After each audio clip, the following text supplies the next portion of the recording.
Hello, my name's Josie. I'm 35 years old.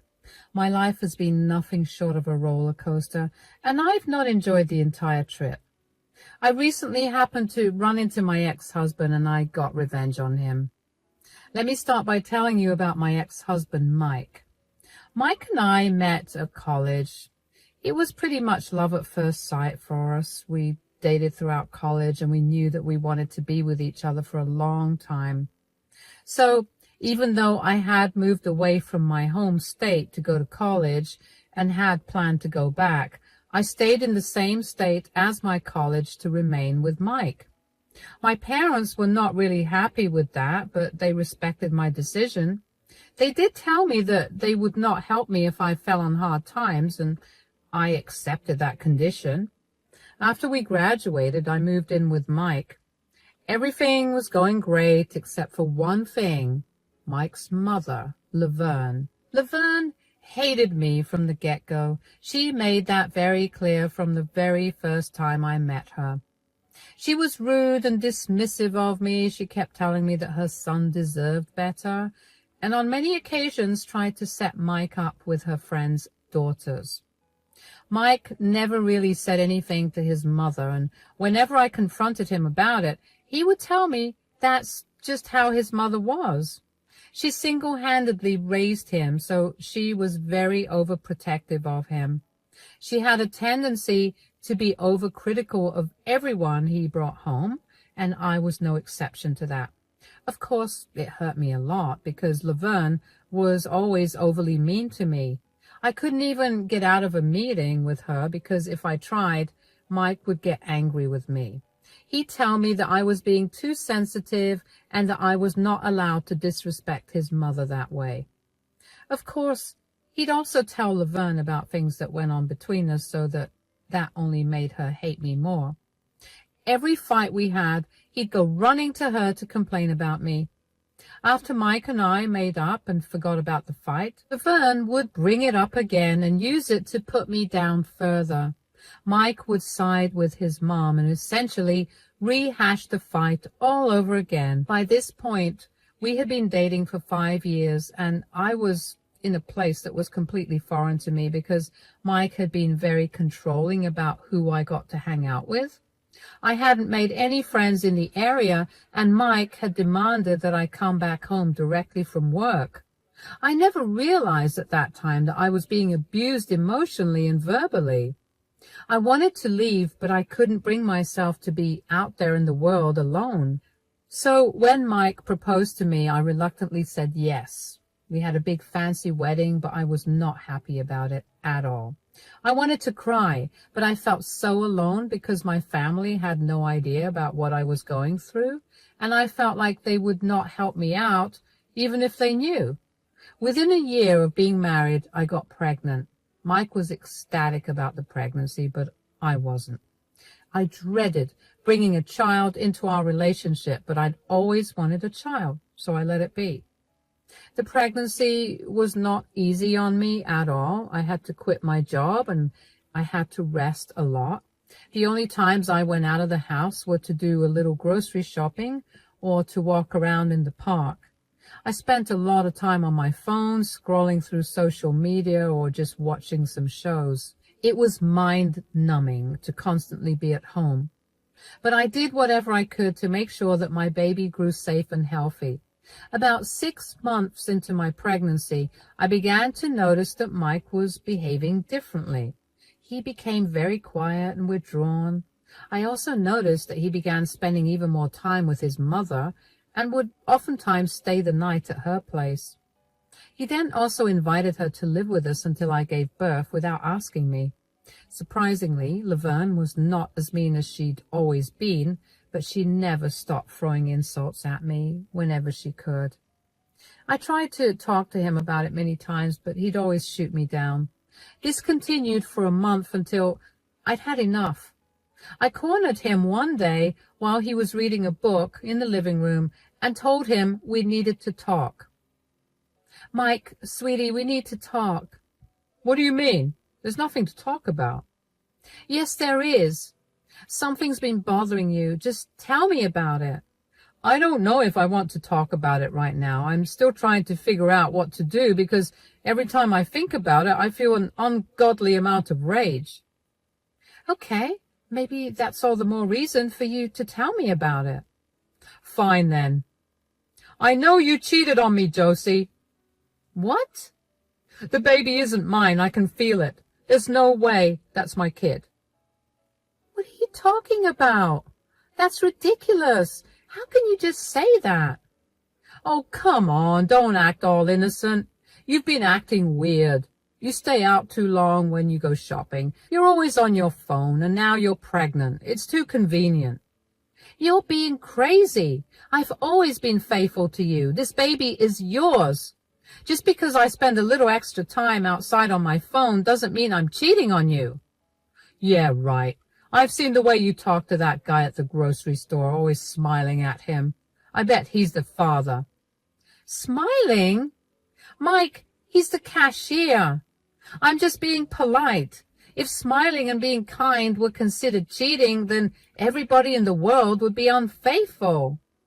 Don't try to twist this around. I know what I see. And you know what? My mom thinks the same. You cannot seriously use your mother to justify your reasoning.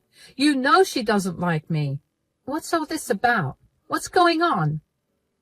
I was just telling Josie here that I know she's been cheating on me. The baby isn't mine, Mom. I can tell.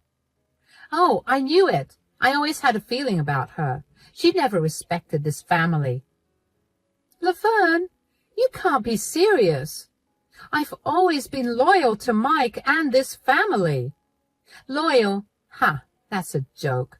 Do you think I didn't notice how you flaunt yourself around town, always trying to get attention? I'm not flaunting myself, I'm just being myself. Just because I like to put a little effort into the way I look before I go out, it doesn't mean I'm flaunting myself. You both are being unfair and cruel. Josie, don't play the victim here. You're not as innocent as you pretend to be. Mike, this is insane. I haven't done anything wrong. We can get a paternity test done right now if you want. I have nothing to hide from you, nor have I had a reason to cheat on you. Reason to cheat? A woman like you doesn't need a reason to cheat. You're a disgrace. You can't just accuse me without proof. What did I ever do to make you think I would cheat? Like I said, you stay out too long. You're always on your phone. And you flirt with other men. That's all the proof I need.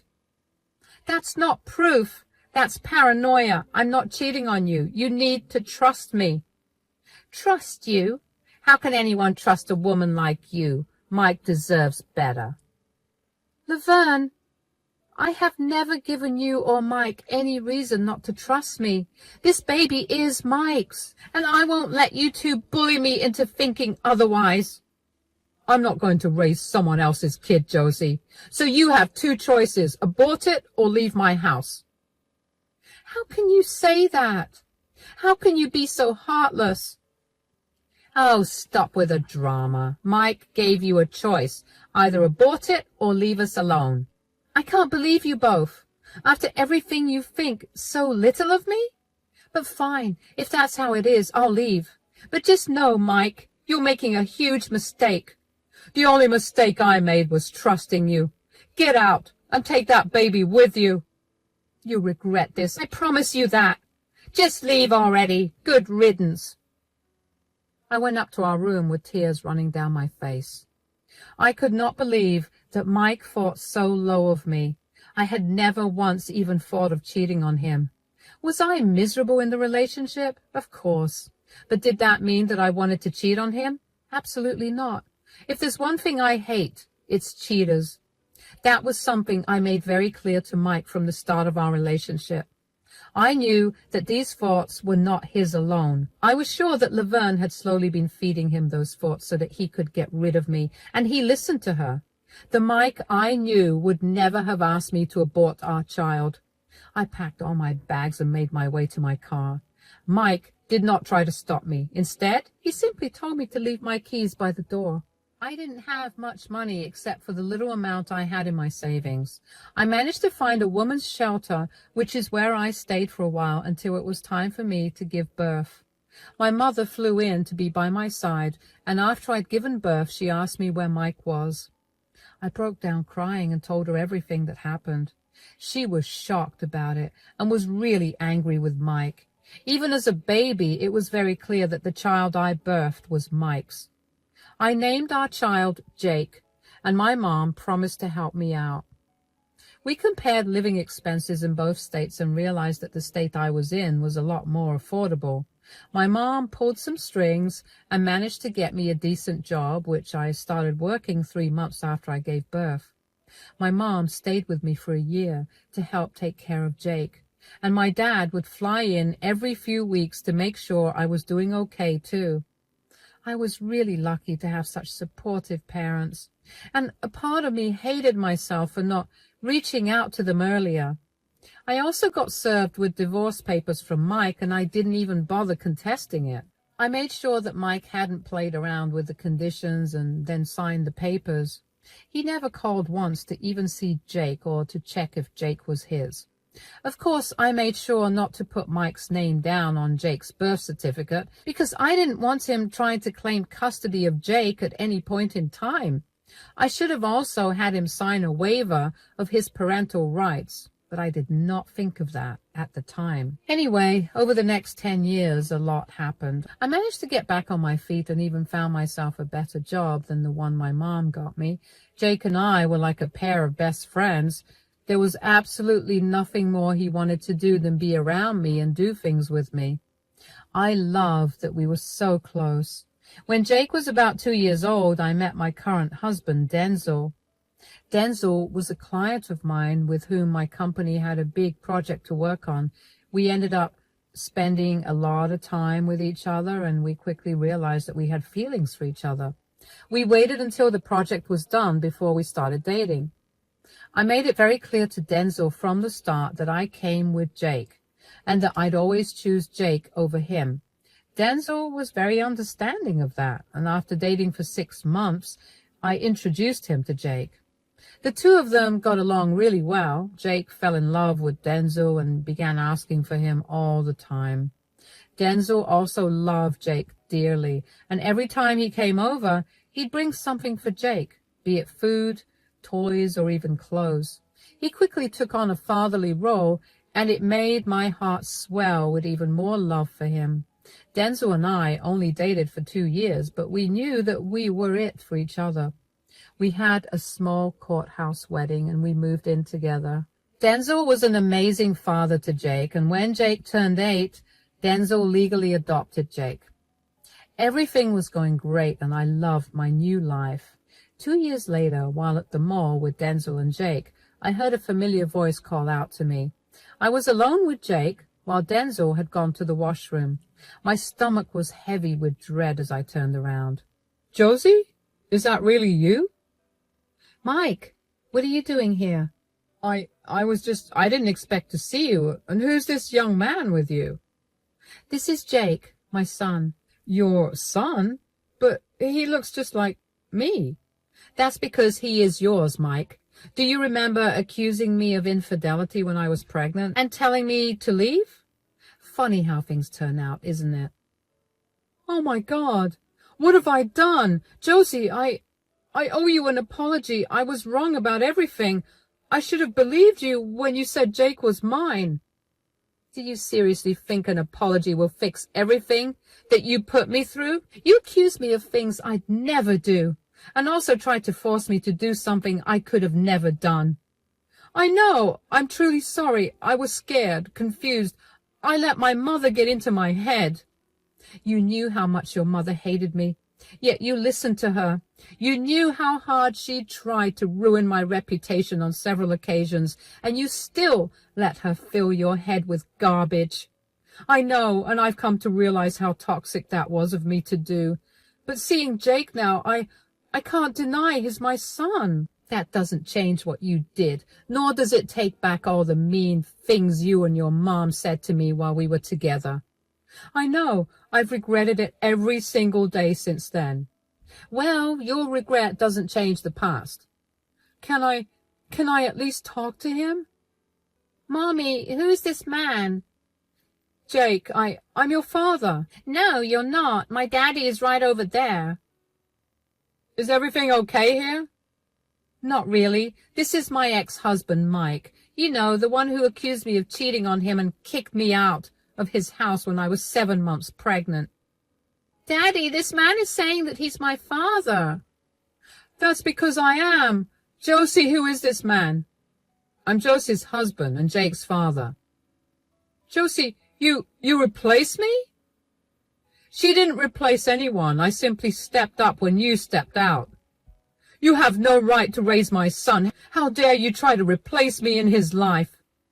He's not your son. He's Josie's son and my son.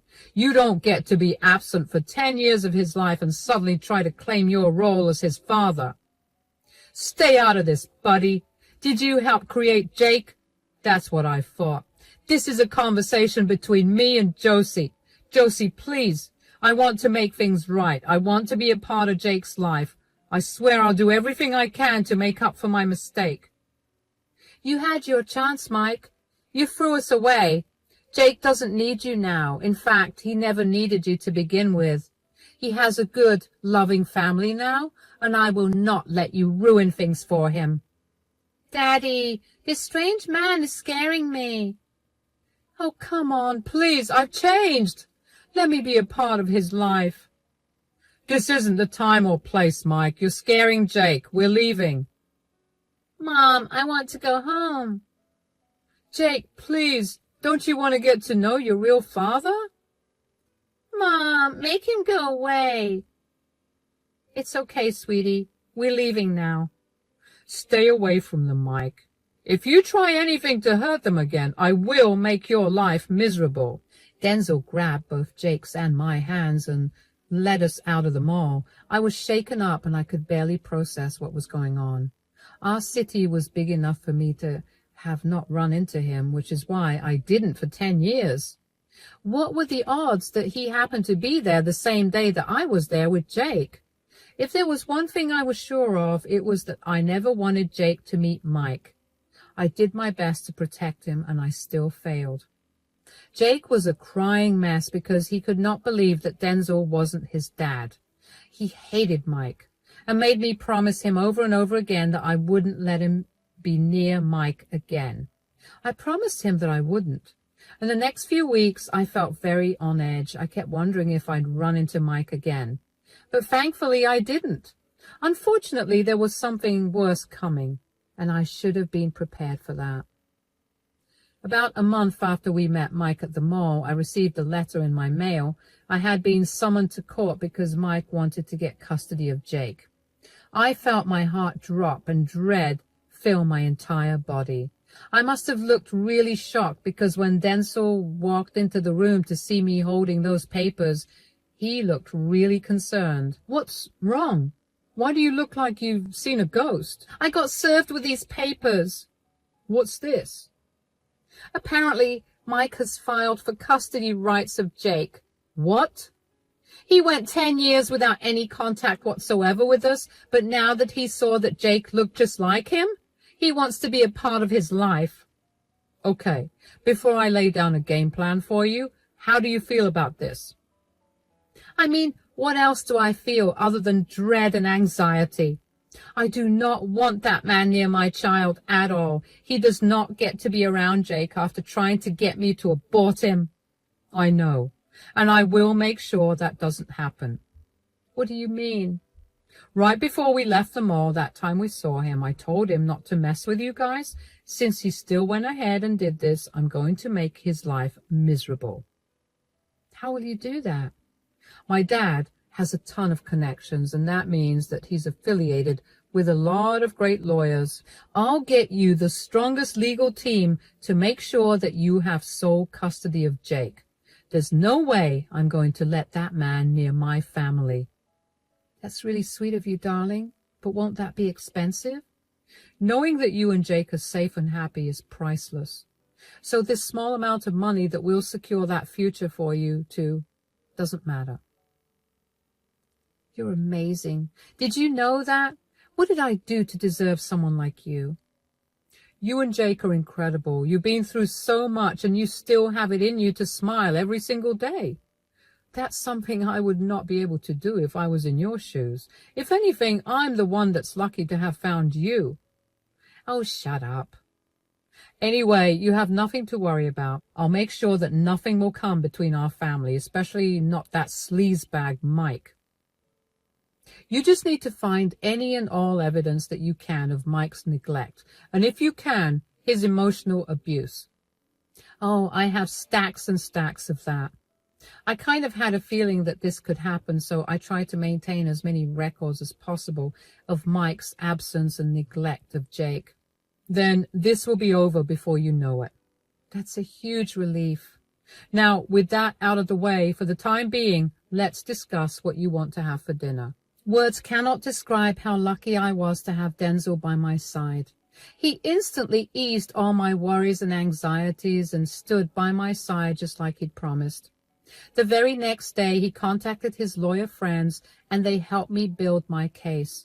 We were summoned to court, where our lawyers meticulously provided proof of Mike's abandonment and neglect.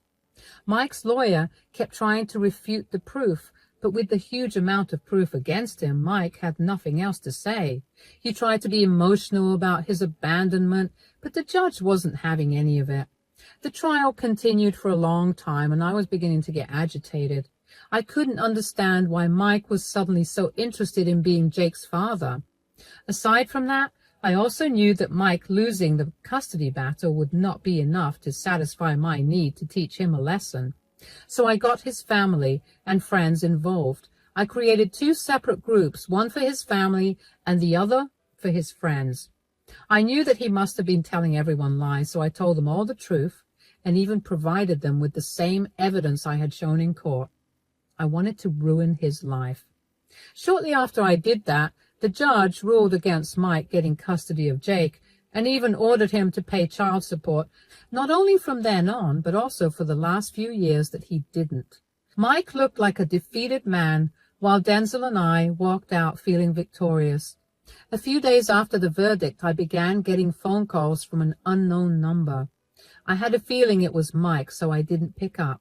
Eventually, I got annoyed with how frequently he kept calling me, so I picked up. Hello? What is wrong with you? Do you have any idea what you've done? What do you want, Mike? Don't play dumb right now. You know exactly what I'm talking about. I have no idea. Enlighten me. You had no right to fight against me having custody of Jake, and then you had the audacity to go around spewing lies about me abandoning him, and you to my family and friends. How dare you? You abandoned us before Jake was even born. You had no right to try and claim custody now, and I did not spew lies about you abandoning us. That is literally what you did. You kicked me out of your house because you believed something and refused to even hear me out. That's not fair. I had my reasons for kicking you out. Reasons? You accused me of cheating on you and demanded I abort our child, and then you kicked us out when I refused. That's not a good reason at all. That's not even a reason. You never even tried to contact me after that. You took one look at Jake, saw that he looked like you, and now you want to come back. Do you honestly think that's a normal thing to do? It's my life, Josie. I make my own decisions. I still stand by my decision to kick you out.